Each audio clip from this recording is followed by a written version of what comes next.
मेरे बेटा को बोला कि गर्दन रेत देंगे, पिस्टल सटाए हुए था इसमें और गर्दन में वो इतना बड़ा शार्प चाकू था। अगर आप बिहार की राजधानी पटना में खुद का मकान बनाकर आउटर इलाके में रहते हैं तो सावधान हो जाइए। पटना में 9 दिसंबर को एक बड़ी डकैती की घटना बाईपास थाने के सोनालिका सोसाइटी में हुई, जहां 9 की संख्या में डकैत एक घर में घुसे और परिवार के सदस्यों को रस्सियों से बांधकर 3 लाख रुपया कैश और 50 लाख का गहना लेकर चलते बने। अब देखिए डर कितना जबरदस्त रहा कि 9 तारीख को डकैती हुई और 12 तारीख को थाने में मामला दर्ज कराया गया। सुनिए घर की महिला क्या बता रही है पूरे डकैती के प्रकरण के बारे में। हमको बहुत दर्द हो रहा है, मेरे हाथ में दर्द है, पैर में, तुम्हारी भी माँ होगी, मेरा खोल दो।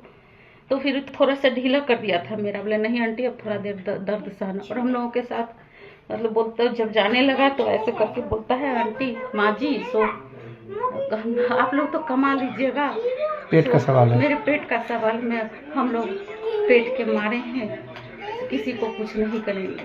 फिर जाते समय बोलता है और कैश चाहिए, और कहाँ कैश है और बताओ।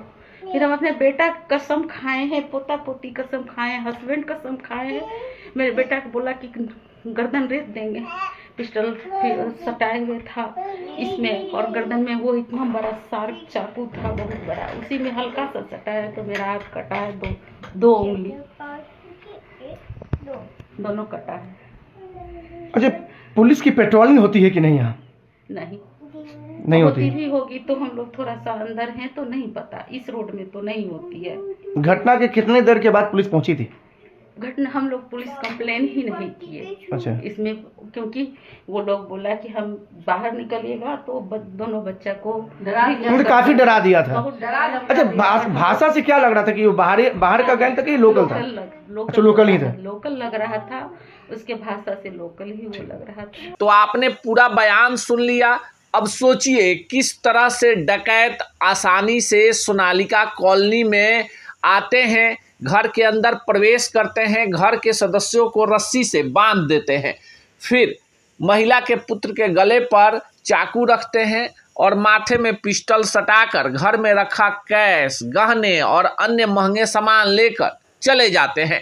जाते जाते डकैत कहते हैं कि हम लोगों के सामने मजबूरी है, आप लोग तो कमा लीजिएगा, अगर पुलिस में कंप्लेन किया तो इसके गंभीर परिणाम होंगे। डर इतना कि डकैती की घटना 2 दिनों तक घर के अंदर ही कैद रहती है। बाद में घर के लोग इसे लेकर पुलिस के पास जाते हैं। आपको बताएं कि अभी डकैतों के निशाने पर पटना के वे नए इलाके हैं जहां पुलिस गश्ती नहीं होती, रास्ते सकरे हैं, इलाके खुले हुए हैं। पटना में एक नई संस्कृति भी विकसित हुई है, लोग सीसीटीवी कैमरे लगाकर सोचते हैं कि सुरक्षित हो गए हैं।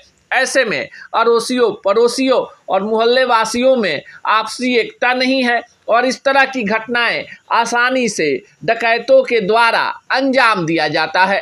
पटना के बाईपास थाना क्षेत्र के सोनालिका सोसाइटी में हुई डकैती की इस घटना ने पटना पुलिस की सुरक्षा व्यवस्था की पोल खोल कर रख दी है।